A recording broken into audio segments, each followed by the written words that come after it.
All right, JJ. Pittsburgh's long national nightmare is over. Yin's got a new quarterback, Aaron Rodgers. How you feeling? Look, as people know, I'm born and raised Pittsburgh, so I am close to the Steelers team.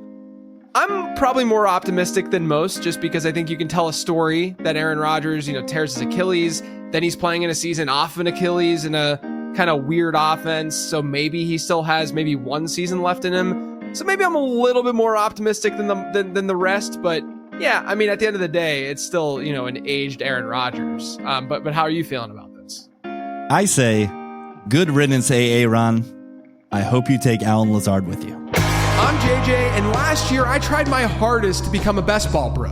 I drafted over 500 teams, I talked to some of the most successful best ball players in existence, and I admittedly had mixed results. So this year, I'm going to chase that title once again. My plan is to max enter DraftKings Millionaire Maker, and I'm going to document all of it while talking to the brightest best ball minds on the planet. Last year, I didn't quite get there, but this year, this is going to be the year where I officially become a best ball bro.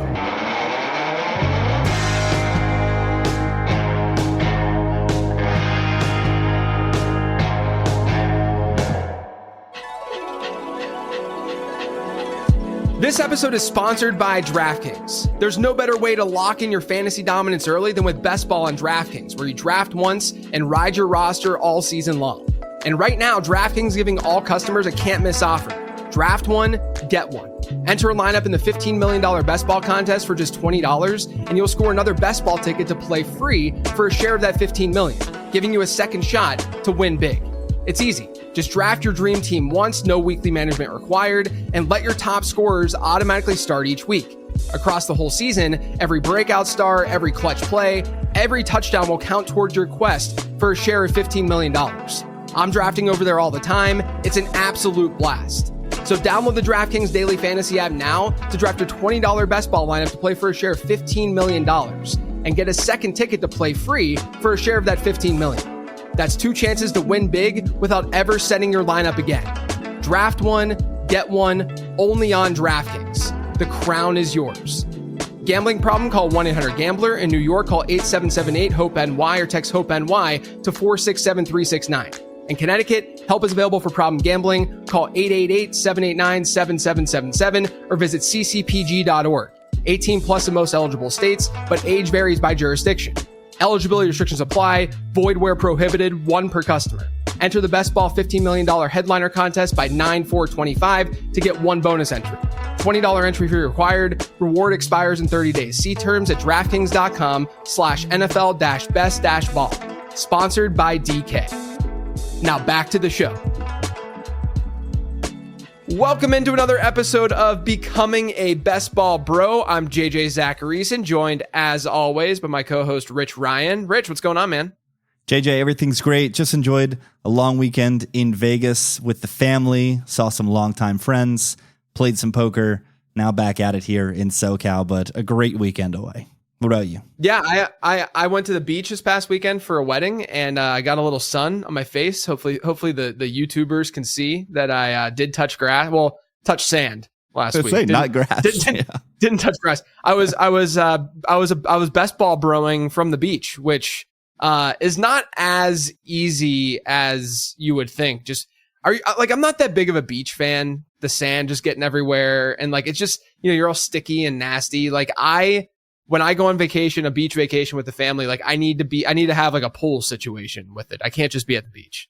I definitely need a plan. There needs to be a plan taking off the sandals, and then there for sure needs a plan, especially with the little one running around, to when you get off the beach, I need a clean pair of sandals, no stickiness getting into the car, which, when you've got the little one, you've got two now running around, can be a little bit of a challenge.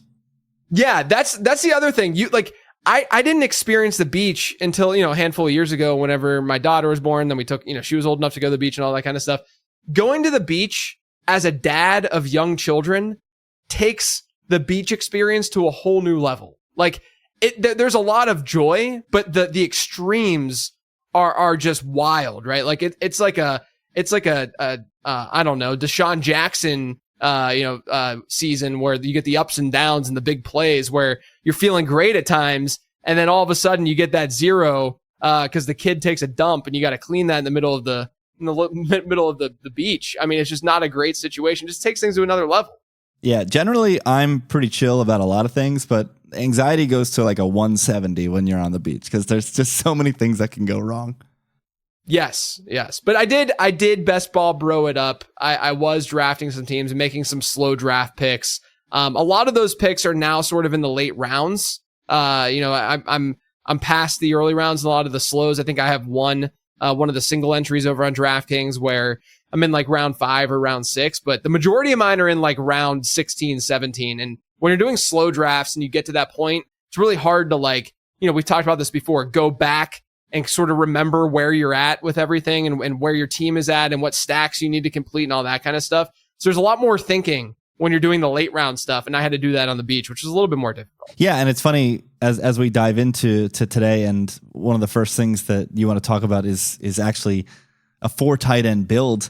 One of the things that happened to me today is I was drafting and I ended up not taking a tight end until the 12th round. So when I put myself in that situation, it's like, well, I'm going to have to really stack the room now because I don't have any valuable shots in this early on in the draft. So I'm going to need to find some bodies that correlate with the stacks that I've already been building, and maybe some other guys that Dallas Goedert was actually the first one I got unstacked, where I think he's just a value and he could just fall into the end zone a couple of times. So I was definitely taking a ton of stabs and ended up with the 4 tight end build. So I'd love to hear about your ventures in the late round, or I guess throughout the draft tight end streets.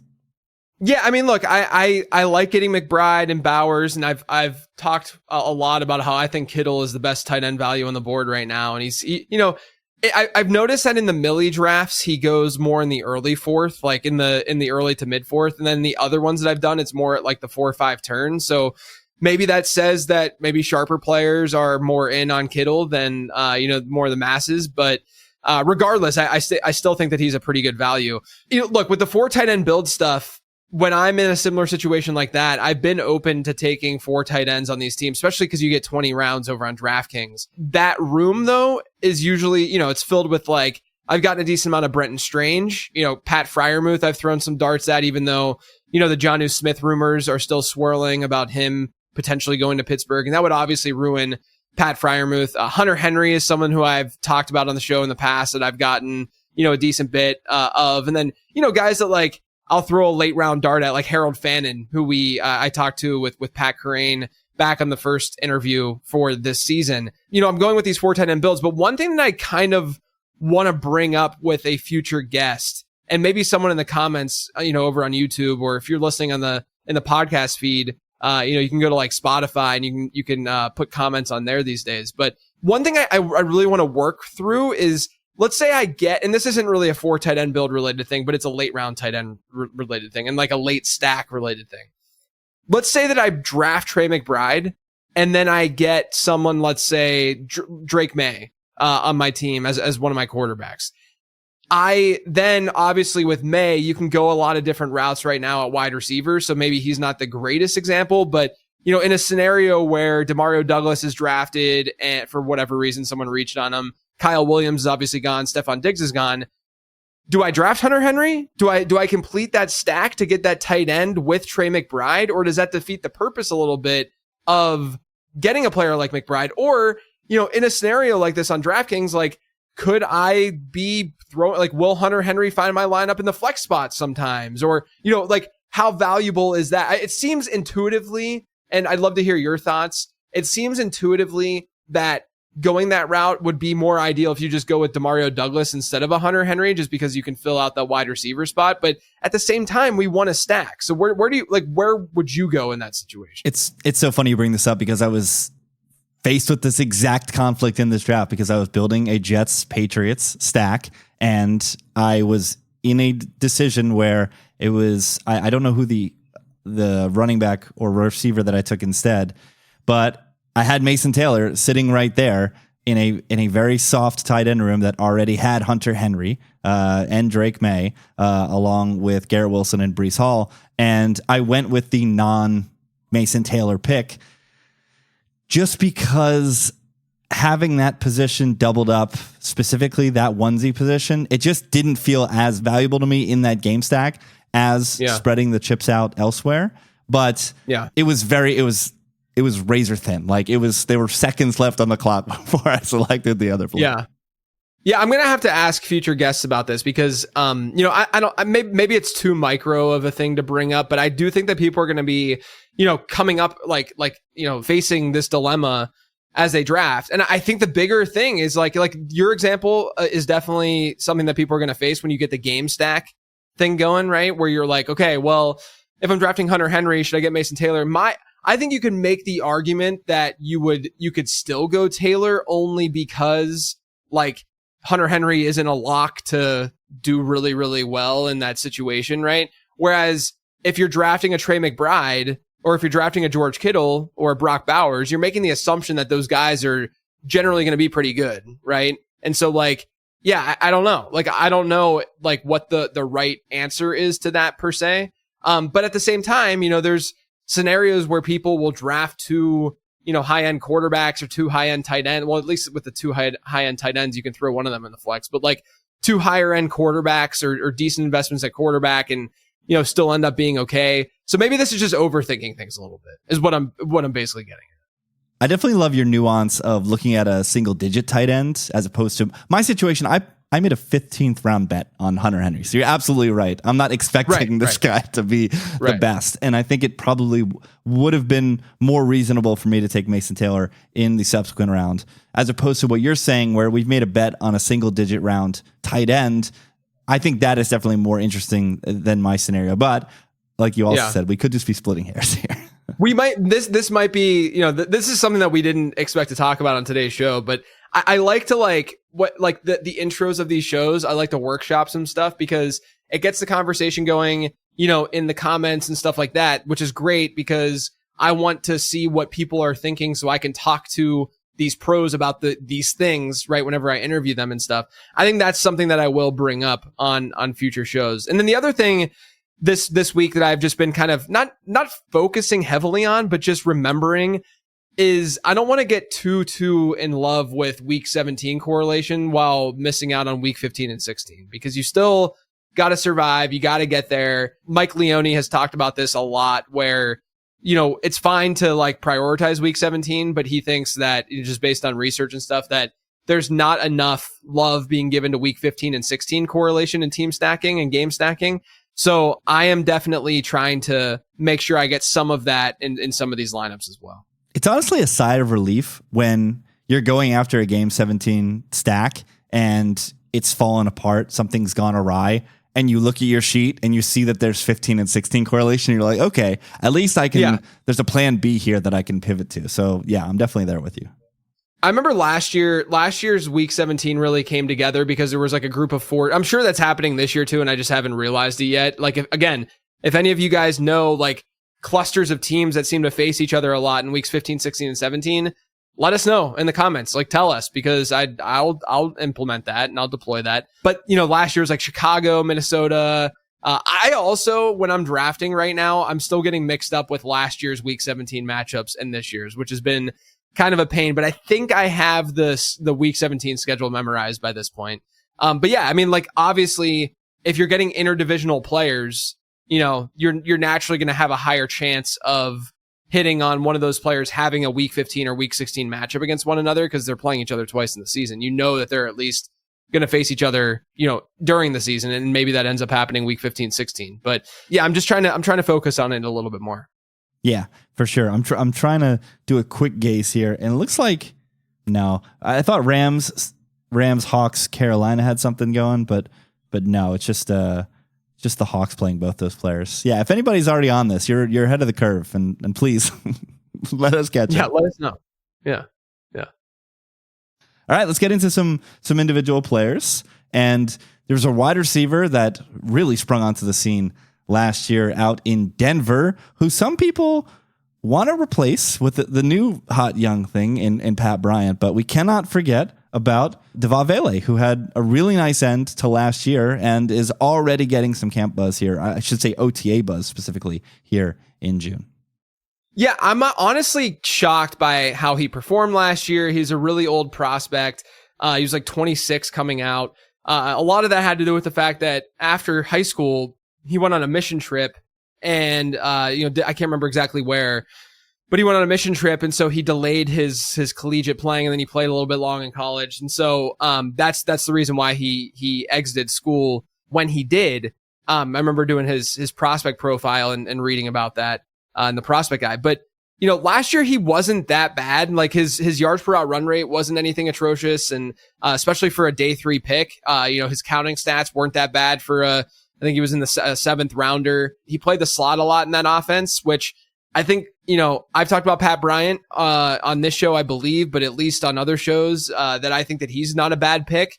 Part of that is just I want to throw darts at this offense because this offense is ascending. You get a second-year quarterback in Bo Nix. You have Sean Payton. And you have a pretty ambiguous pass catching situation where Cortland Sutton is the only true established wide receiver on that team. And so I'm okay with throwing that last round dart at Devon Vele, even if I don't have Bo Nix or even if I don't have, Kansas City stack going to get that week 17 correlation.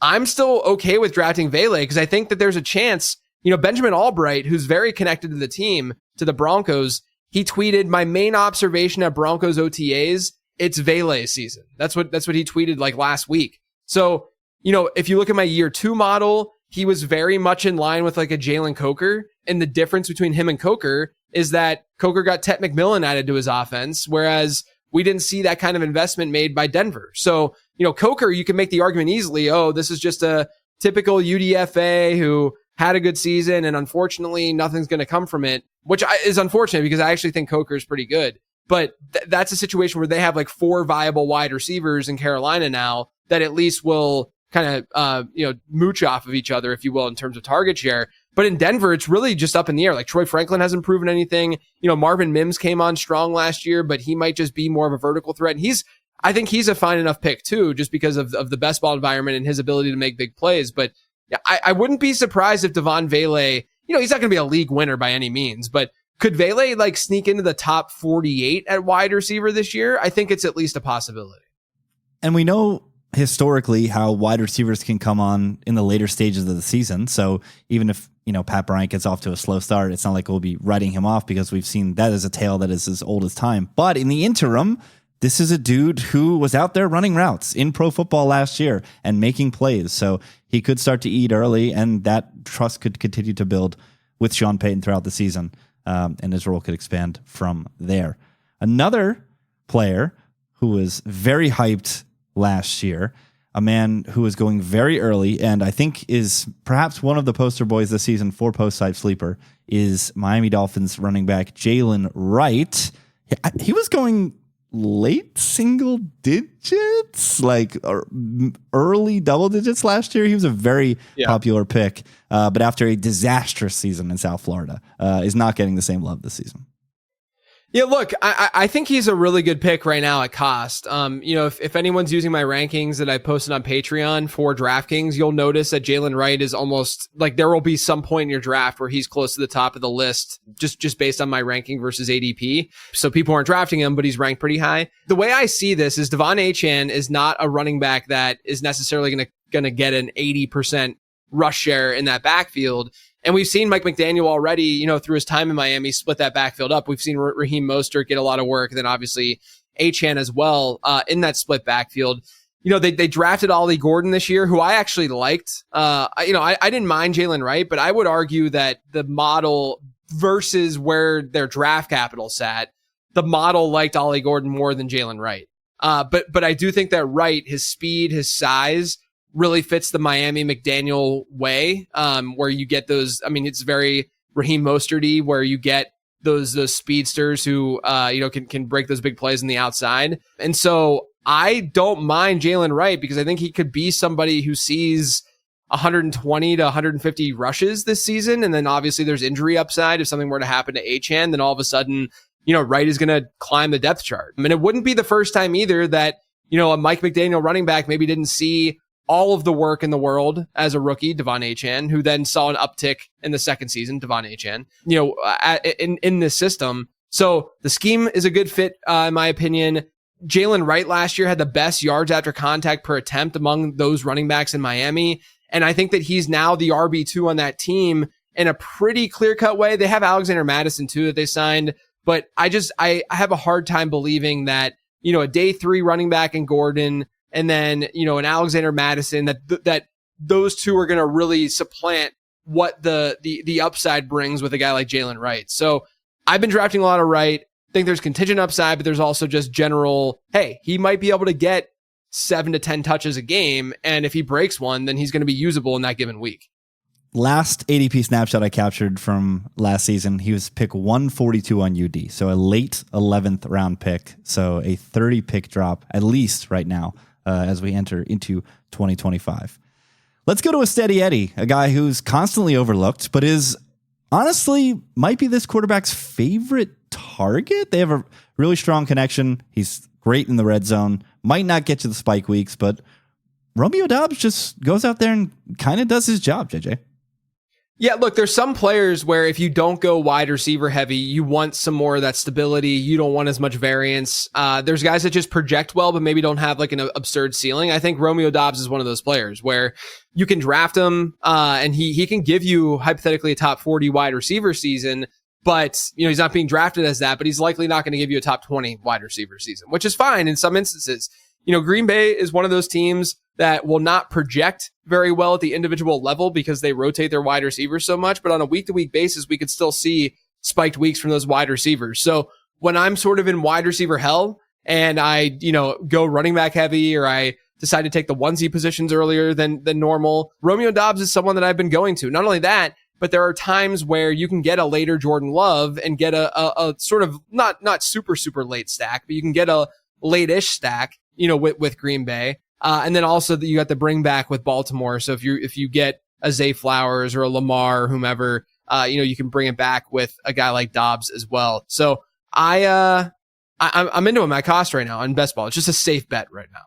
All right. As they say, all ends start with beginnings. We'll go full circle with your guy, Aaron Rodgers and the Pittsburgh Steelers as a break glass in case of emergency stack. Last year, we talked a lot about Pats and Panthers.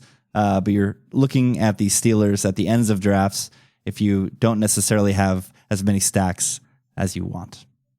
It's gross.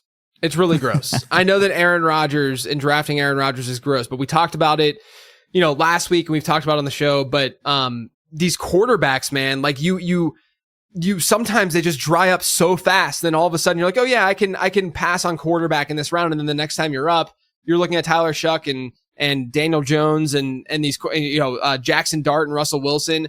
At this time in the season, I'm leaning more into stability than the ambiguity of these quarterback situations, because at the end of the day, like, let's say Russell Wilson ends up winning the starting job. I don't think his ADP is going to really shift that much because we know that Jackson Dart would be coming. And I highly doubt that Jackson Dart is going to start the season. So I think the Giants quarterback situation, there's not that much equity to be gained at that quarterback spot from drafting now today to drafting in August, let's say, right? Maybe there would be with New Orleans, but again, I think that we're drafting, Shuck for the late season stuff more than the early season stuff. They might start with Rattler and then kind of shift over, or if they just go with him, they go with him. But regardless, I don't know if his ADP is going to like dramatically shift.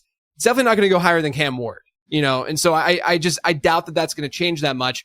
Maybe we get some clarity with Cleveland, with the Browns. Right now it seems like it's like a Pickett and Flacco thing. I've been leaning Flacco this offseason. Like, I think he's going to be the starter week 1. But again, the Browns are not likely to be super competitive. So at the end of the season, when we need these guys the most, is Joe Flacco going to be that great of a best ball pick at the end of the day? And so I just default to Aaron Rodgers.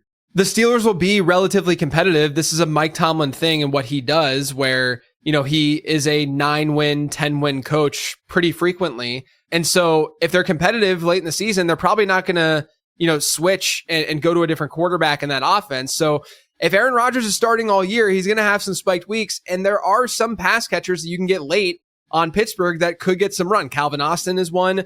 Roman Wilson, who didn't play last year because of injury. He, a day 2 pick, might be someone who's viable. And then Pat Freiermuth is a relatively late tight end as well. So, it's very, very ugly. It's not something that I'm like striving to do, but it is an emergency situation. And then the other one, like I do sometimes, like if I'm not going to go the Rodgers route, I'm going to stack like Daniel Jones with Adonai Mitchell, where I think the writing is on the wall right now that Dimes is at least going to start the season. And I think that there's more weekly upside with his archetype because we know he has the rushing, he has the mobility. So even if he doesn't start down the stretch, like if they go to Anthony Richardson, during the playoff weeks or something like that, you're at least getting more spiked week action from him than more than likely someone like Joe Flacco, just because there's going to be more of a baseline for the mobility. And then I've talked about Adonai Mitchell, where I just think that or maybe I didn't on this show. I did it on the late round fantasy football show, but Adonai Mitchell to me, he's the wide receiver 4, if you will, on Indianapolis, but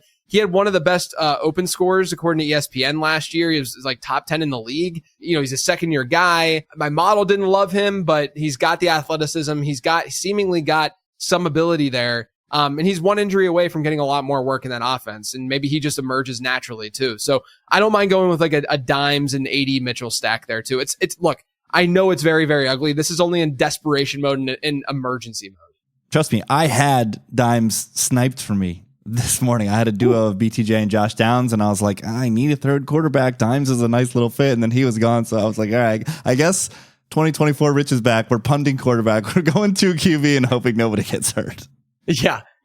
Anyway, so let's get to our guest. I sat down with Liam Murphy. Now, to be totally clear, this interview happened last week, so I don't think anything dramatically changed from last week's discussion. But Liam, he's a great dude. He's the owner of beatbestball.com. He's been a multiple best ball champion, including 2 high stakes wins over on DraftKings. He's a great streamer over on YouTube. We talked about his approach on DraftKings. We talked about zero RB, quarterback strategy, and he kind of had a different take, I think, than some of the other guests that I've talked to so far on quarterback. But we talked about stacking in general, unique combinations and how to kind of get those unique combinations and how forceful you need to be in getting those combinations and so much more. So without further ado, here is my interview with Liam Murphy.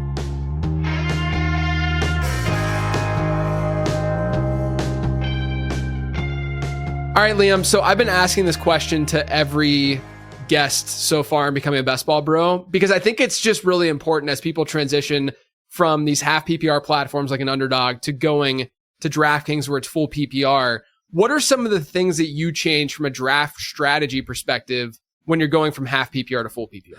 Well, there's what you should do logically, and then there's what the market does. And so let's talk about that, right? Because logically, quarterback points contribute a lower percentage of your score on a PPR site, right?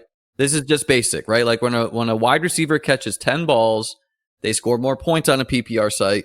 Therefore, your quarterback scoring 20 points is a lower percentage of your overall score. So what should happen is quarterbacks should go later on PPR sites, right? And quarterbacks should go earlier on half-point PPR sites. But when a quarterback scores 40, I mean, that's hard to pick up the pace in a half point from your skill position players. What actually happens on DraftKings, in my experience, is a different story, right? DraftKings is a huge platform, which is part of the benefit, right? Everyone knows what DraftKings is. You got some people loading up a draft and being like, let me get my quarterback, let me get my Giants quarterback in the first round. Like that will happen. And God bless those people. We want that, right? But in my experience, what actually happens on DraftKings is if you are not vigilant to the room, if you're not looking at the room, quarterbacks will fly off the board. It also tends to be a site where running backs go earlier. In a vacuum, obviously we want the players who catch passes more, right? But you kind of have to treat it room by room. Some rooms are pretty uniform. Some rooms can get pretty chaotic where, I did a DraftKings 5-5-5 draft last weekend, my first one of the year, trying to defend that championship. And that's right. Yeah. One of the drafters took 6 running backs and 1 wide receiver through 7 rounds. And then his quarterback room was 4 quarterbacks. You ready for this quarterback room?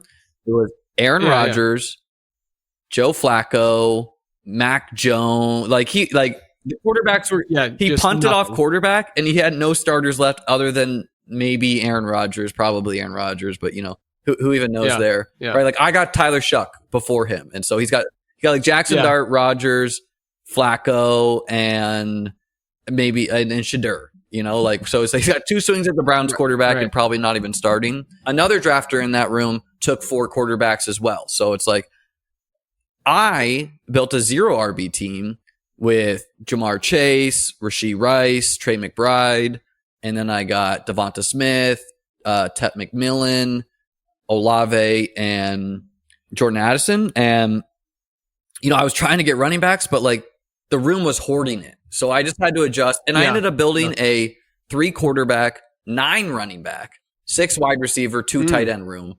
And my running back room is, I got Miles Sanders in there. We just got a lot of bullets there. That's a long answer. I don't even know I answered yourself, but like obviously the skill players, they score more points on PPR sites because they catch balls, and that's how the scoring system works. Yeah. Yeah, but I think that what you bring up is really important, that on DraftKings, like if you are used to other, like playing on underdog or something where things seem to be very structured, let's say, and it's sort of people falling in line with ADP. There's and this is something that's been consistent and consistently said, is that on DraftKings you see a lot of takes and picks more all over the place. Do you find that you like that because you can take advantage of that more and you can think more on the fly? Like, you going with a 9 running back build obviously is not a common build whatsoever, but what you're obviously doing in that scenario is reacting and saying, okay, I didn't spend up any draft capital on running back early, so I'm going to get a quantity instead of the quality of the position later. Do you think that you personally have an advantage of that? Do you think that others, if they studied the game, would have an advantage in doing that too? I mean, generally my viewpoint about best ball is like, why I like it is the more decisions we need to make continuously, like I'm going to have an advantage because I think I make good decisions, right? So it's like, I like that we have to make 20 individual decisions versus a daily fantasy lineup where you can click, generate my lineup for me. You didn't even make a decision. The computer made a decision for you, right? Like, I like that you have to adapt on the fly. This is why I do pretty strictly all fast drafts, right? Like, faster the better. And I like that we're making these decisions and adjusting to the rooms. And like, look, it's not always going to work, right? Like my 9 running back room, I might not have even gotten, like Jordan Mason's my RB1. So it's like, it might not work out, folks, right? But you got, when you're drafting enough teams, so if you want to draft a high, quantity of teams, try a lower buy-in if you don't have a big bankroll, right? But like, you got to try different builds. You like, I think what happened last year with a lot of people is we've seen the success of 0 running back year to year. And all of a sudden, like 70% of the field was building 0 running back teams. And it was a bad year to build 0 running back just because of how the scoring went. So it's like, you got this mega calamity where it's like everyone's doing the same thing, and it was a bad year to do it. And this is why you should vary your build somewhat. So you brought up 0 RB. I know you've been an advocate of 0 RB in the past. Is that something that you find easier to do, that you're more comfortable with on DraftKings, specifically this season? Because through my season long analysis, there's a lot of recency bias that goes on with ADP, where if there's a good running back season the previous year, then there's a higher ADPs with running back the next season. And, same thing with other positions, et cetera, et cetera.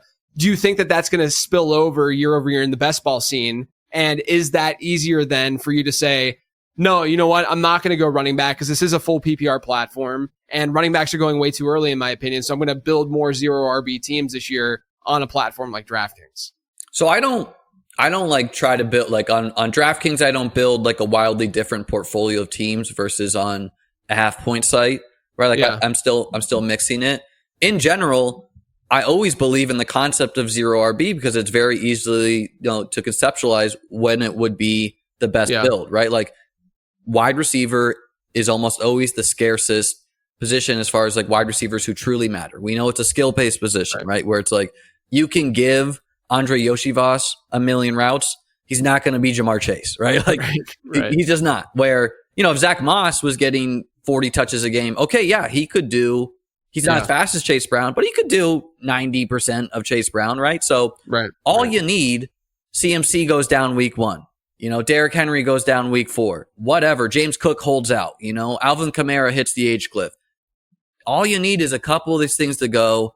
You take a swing at the backup. You happen to be right. Now you have a locked-in starter where you didn't pay the draft capital. So, yeah, I still believe in the concept of 0 RB on DraftKings heavily. However, I will note I generally advise people to, like, the way I like to approach it is there's not a ton of running backs I love, but I do like a lot of like, I love Jahmyr Gibbs, right? Like, I love guys like this. So my general advice is you should be, if you like a Jahmyr Gibbs, if you like an Achane, if you like a Derrick Henry, if you like a Saquon, maybe you break the tie towards that running back early, because I promise you there are going to be wide receiver values in round 11, round 12, round 13 that you're not used to seeing on a half point PPR site, where it's like, you're going to get Rashid Shaheed in the 140s. You're going to get Luther Burden goes 30 picks later on DraftKings, right? Like, you're going to get these guys here. So it's like, I'll CeeDee Lamb versus Jahmyr Gibbs. I like them both a lot, but maybe I'll take Gibbs a little bit more often on DraftKings just to give me one anchor. And then I still know I'm going to build such a strong wide receiver room, because for whatever reason, wide receiver goes like super late on DraftKings. Yeah, well, I mean, the bottom line is, and what you're saying is that if you don't lean into what the market's doing on DraftKings, you're probably just going to only have 0 RB teams if you do that, right? Because the market is pushing these running backs up more than expected. And if you don't eventually kind of lean into that a bit, then you will never have, that optimal roster, that non-0 RB roster. Meanwhile, because they are pushing the running backs up, there are the burden types later. So you got to kind of play the game a little bit, right? Like, you got to play what that market's doing to some degree. If you just ignore it completely, then you're not going to get the values that you would probably want, right? Yeah, and I've definitely done that some years and in some drafts where I've just been like stubborn about it. But like, yeah, right. But like for example, I don't want to draft Joe Mixon at the 3-4 turn, which is roughly his ADP on DraftKings. He goes maybe 10 to 20 picks later in underdog. Like, I don't want to do that, but I like Jahmyr Gibbs, so it's like, let me get my Gibbs, let me adjust in the market. And yeah, still some teams I will build 0 RB. I'll build teams with 6 wide receivers and stop, where a big mistake of 0 RB, like my first year playing, was like, okay, I started the draft with 5 wide receivers and then I still ended with 9 wide receivers. And it's like, that's not adding up exactly there. Where it's like, yeah, you only need 2 running backs each week, but you got to get shots at getting these difference makers, right? So, right. Like that 9 running back team I referenced, my running back room has like Isaac Garendo. I like that one a lot. It's not CMC hits a snag or whatever. Like, he rock and rolling. Ray Davis. I had to reach on Ray Davis because, the running backs were gone. So whatever. I had to reach a full round on Ray Davis. It's not hard to see that one working out. Get some goal line touches, whatever. Sure. Miles Sanders. I mean, possibly Cowboys starter. Anything happens in Dallas. Yeah. Yeah. Right? Anything's like, so we got some pieces there. Are there any, you mentioned Joe Mixon. Are there any other early round running backs that you are generally avoiding? You like Gibbs, but who are you not really going after?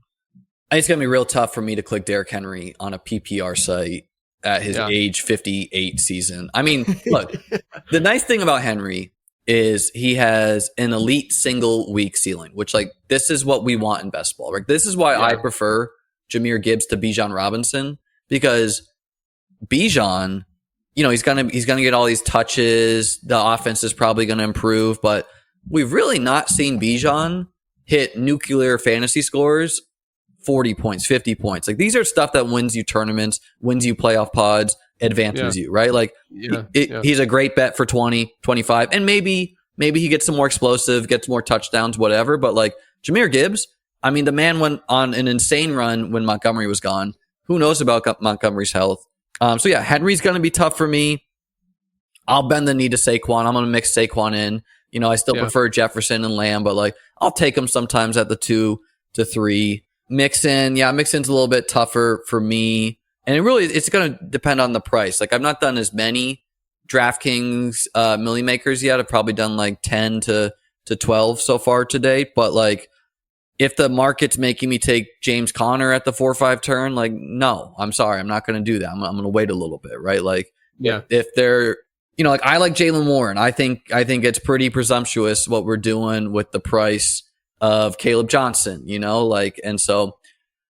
In general, I like the guys who catch passes. So, like, I love Achane. I love Gibbs, Right. Yeah. And smart. Look, every ounce of research, especially in the middle rounds, I'm going to be doing, actually, by the time this goes out, I'll have had a show out on middle round running backs and, how important that pass catching element is. Because in the middle rounds, those running backs, especially like in round 5 to 9 in that range, there's such a wide variety of the type of running back that you'll find in terms of like what their projected receiving role is. And the guys who are pass catchers exceed their average draft position expectation at such an astronomically strong rate versus the guys who don't. Like the guys like Brian Robinson, I just have never been, privy toward, and like going after them. Brian Robinson pick 80, that's a no for me. Brian Robinson pick 100. Right.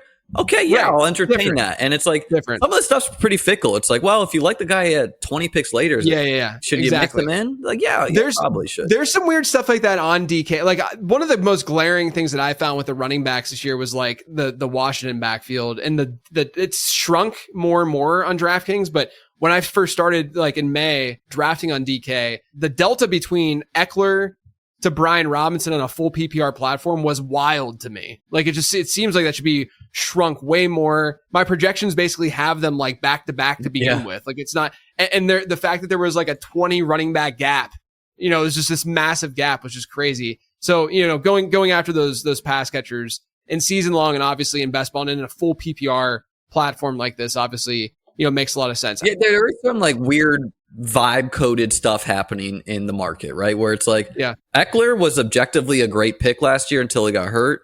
Right. It just feels like people like, it's June, it's May. People, J.K. Dobbins is still sitting out there. Nick Chubb's still sitting out there. Debo Samuel's there.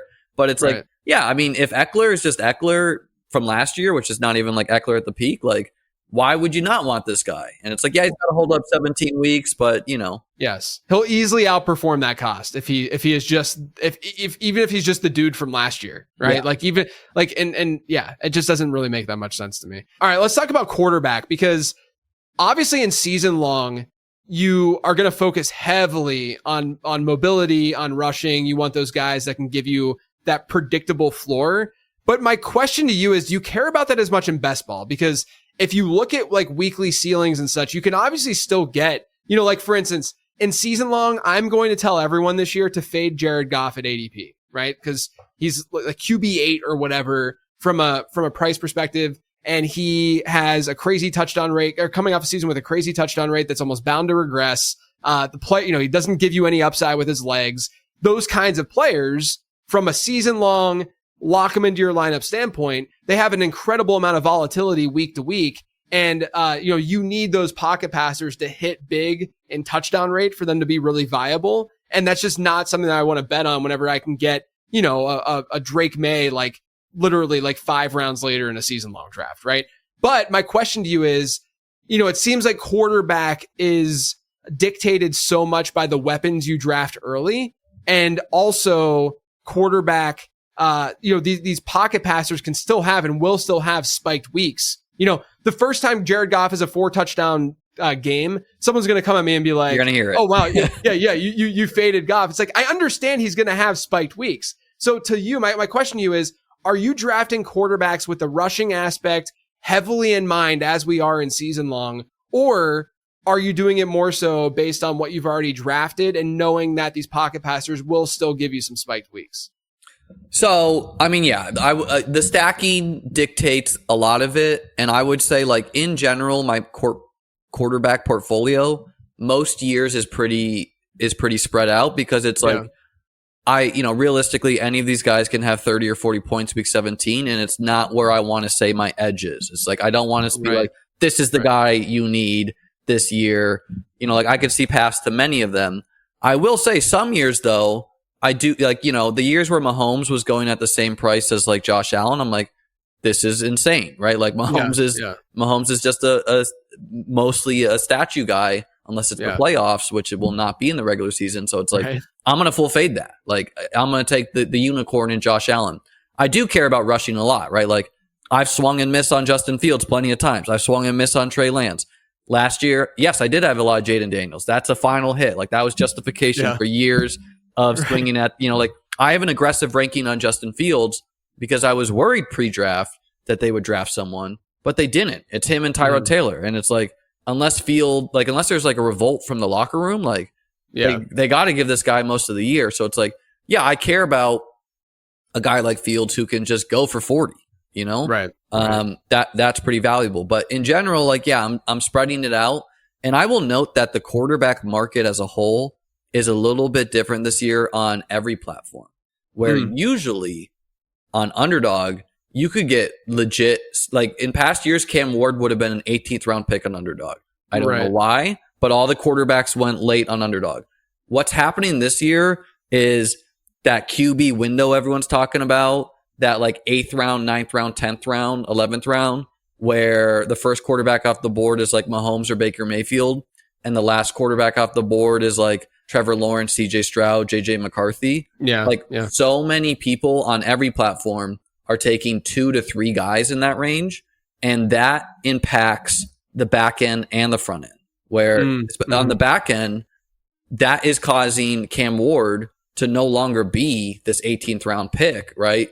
You're going to have to pay whatever it is, a 15th round, a 16th round, like, or you're going to have to take Tyler Shuck a little bit earlier than you would want. Right. Especially, like, you got to pay attention there. Like, when 4 drafters in your room take 3 quarterbacks in those rounds, like, you just got to do the math in your head and be like, well, there's not going to be that many starters left. Like, I got to. The supply's drying up. Yeah. Like, I got to go for it. And people get antsy at every position when that happens. Like, when they see positions flying off, they want to check it off for themselves there. Yeah. Are you a big elite quarterback guy? Because on DraftKings, and I had this conversation with Neil last week, on DraftKings, how the quarterbacks are pushed up a little bit, just in general, like where, you know, you'll get the Bakers and the, like, that tier and like the Bo Nicks, like, earlier. That ends up making the elite quarterbacks a little bit more attractive to a degree, because they're being drafted in the same spot. The other guys are getting drafted earlier. So that just naturally gives the elite quarterbacks more of that, like, value edge. And that was something that Neil and I kind of went back and forth on. But I'm curious if, like, you see that as well. And if historically, like, even beyond this year, like, has elite quarterback been a direction that you've gone in, you know, in best ball? I would say in general, I've been into the elite quarterbacks. This year, you know, DraftKings is a different market. Like, Josh Allen was my quarterback the year I won BBM2. Patrick Mahomes in the 4th round was my quarterback when I won the 555 one year, right? Like, so it's like, in general, yeah, I do like elite quarterback, because what I really like is I don't want to build every team 3-6-8-3, which three quarterbacks, 6 running back, 8 wide receivers, 3 tight ends. That's like base normal draft capital, just from there if you're new to best ball. But, like, you know, like, I like going only 2 quarterbacks. And, you know, if a guy gets hurt, so be it. But, like, I want the extra stab at landing a difference maker skill player.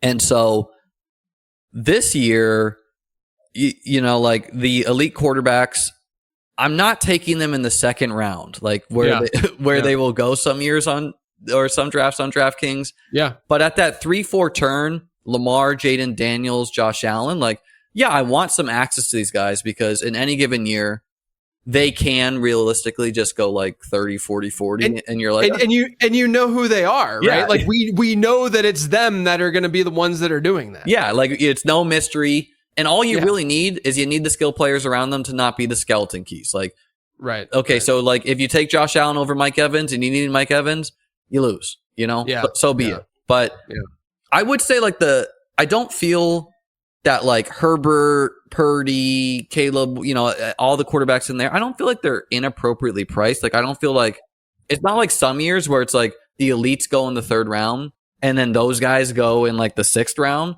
That's like, well, I mean, I only got to pay 2 more rounds to get the QB1 instead of the QB15. You know, like, it is appropriate price. So, like, yeah, I am making most of my teams getting like a Bo Nix and a Kyler, a Justin Fields and a Purdy, a Caleb and whatever. But, like, I always want, you know, I'm a Bills fan, so I got to have some Josh Allen. I personally, though, would have Josh Allen QB3 this year. After Lamar and I'm just worried. Like, there's got to be one year. I don't know if it's this year, but, like, he's not going to just steal 15 rushing touchdowns every year. Like, they're not going to need him to do that. They're going to save it for the playoffs sometimes. And I'm just getting a little, like, sixth sense. Like Jaden, he's going to have to rock it off like 25 points a game, you know, a week. Yeah. Yeah. Jalen Hurts is one that, like, to me has been like, I mean, cause you can get him in the 5th at times on DK. And I know that I think that the perception with Hurts is just that he's just not as good of a quarterback as those other three guys necessarily are. Jaden Daniels just being the up and comer, and there's just that like unknown upside with him. I just have had a hard time, not drafting Jalen Hurts. I want to ask you something about this actually. So when Pat Kerrane was on, I had the discussion with him. If you're at the 1 spot, right, on DraftKings, you'll get, Jamar Chase, and then you can get T. Higgins and Trey McBride, right, at the 2-3 turn. Then you're stacking week 17, and then you're at the 4-5 turn, and Jalen Hurts is often there, but Joe Burrow's often there. And my question to you, as a full blown best ball bro, in that scenario, are you taking because I would assume that you like Hurts more than Burrow, just straight up, like in a vacuum. I have them ranked next to each other. So do you have them ranked next to it? Okay. So in that scenario. In that scenario, you're easily taking Burrow then. I am taking the answer is it's a mix. In general, I'm going to go for the stack because it just makes things easier, right? Like when Chase scores 40, which is the story I'm telling, and Trey McBride scores 30, Burrow's coming around. But I would want sometimes to have, like sometimes Chase is going to score 30, Burrow scores 20, and Hurts scores 40, and it's a rarer combo. Exactly. Now, DraftKings is not like on some platforms, you can take Chase and T. Higgins, and you can pass on Burrow at the 4-5 turn, and you can get him at the 6-7 turn. DraftKings is not a platform to try that game. You can't do that, because Burrow doesn't even make it to the 4-5 turn to stack up with Jamar Chase like 50% of the time. Like people... Yeah. Joe Burrow, they're just, they want their guy, they get their guy. But, I think what you're saying is it's a question of how often is that stack being made? Mm-hmm. What is the optimal frequency of that? And like, how much leverage am I getting here? And I think you're asking good questions. Like, I would want some Hurts there. I would pass on Burrow totally there sometimes too. Just do no quarterback, Yeah.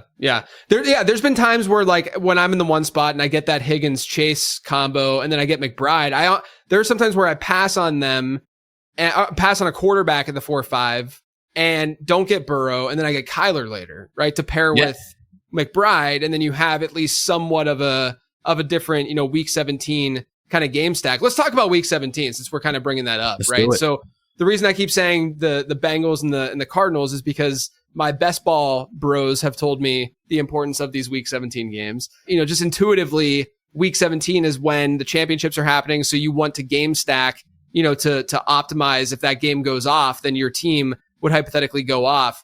How important though is week 17 to you? Like let's say that you have 2 quarterbacks, like you said, you like to do. You have a 2 quarterback team. You've stacked both of them.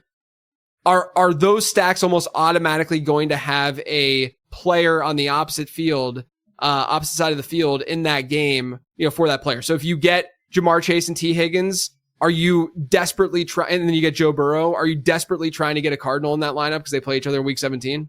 So, week 17 stacking is quite important to me. Like, I sent you some of my 2 tournament teams that won on DK, and maybe you could highlight those in post-production or whatever, or you could cut this, but like you could look at those teams, like 15 of the 20 players are like correlated for week 17 sometimes. Or like the year I won BBM2, I think I helped popularize the week 17 a bit. Like I had a ton of week 17 correlation. Like I don't win BBM2 without Amon Ra and Rashad Penny, right? Like the bring back. So I'll just do 2-player combos, like Amon Ra, you don't always need the quarterback, but it should be a tie break because as it becomes more popular, like for an easy tiebreak, there's like you're choosing between Michael Wilson and Demario Douglas. You're going to take Michael Wilson for the week 17 correlation, right? And, my teams that have reached the finals and done well, either won the tournament or like, gotten like top 30 in BBM, they have been heavily correlated for week 17 because it helps you hit, 85, 90 percentile outcomes, and you don't need to hit 99.999 to win these tournaments. But there are... Every single team I build is not correlated for week 17. Sometimes I do build teams with none, because it is it is the players at the end of the day. But there are some teams that are heavily correlated for week 17, like almost every single pick, but not like 25 players from the same game, like some people. Yeah, like you're not going so far out of your way for that. Like what? Like here, I'll say this: would you go like a round and a half to force a stack? like a same team stack and not do that in a same game stack, in a week 17 stack. You know what I mean? Like if you have, let's say that you have Kyler and you're in the latter rounds, you need a wide receiver in general, but you'll say, okay, I'll get Michael Wilson a round ahead of ADP just to make sure that I get another player. You know, I have McBride, but let's just get one more player to add to that stack.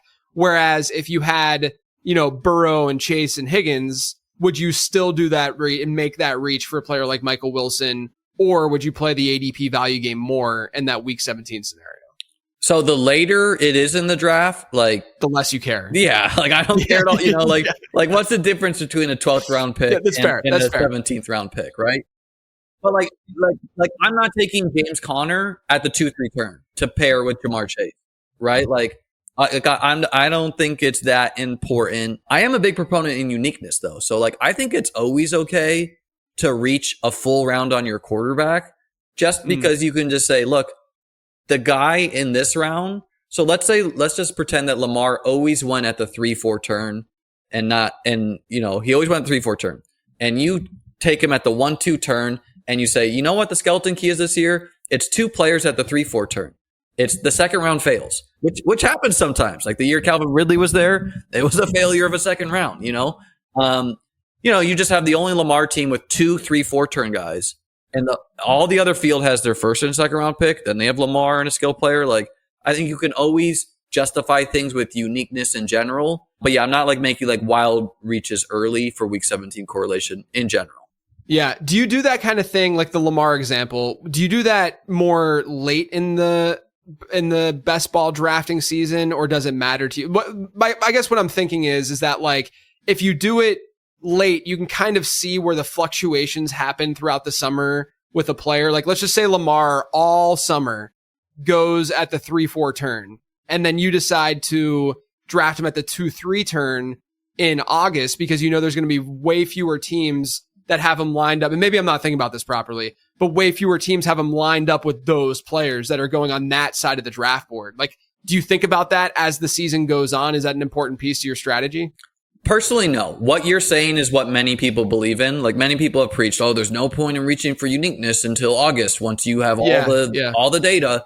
And my pushback there would be, like, let's take Chuba Hubbard last year. Chuba Hubbard went from like a 15th round pick to a 10th round pick. So my early drafted teams are going to have unique ADPs, hopefully guys that go up in value. That is unique anyways. And so by reaching for this uniqueness now, I can ideally have my cake and eat it too, where okay. So I might not have like an unduped combo come August, but the rest of my draft is so unique.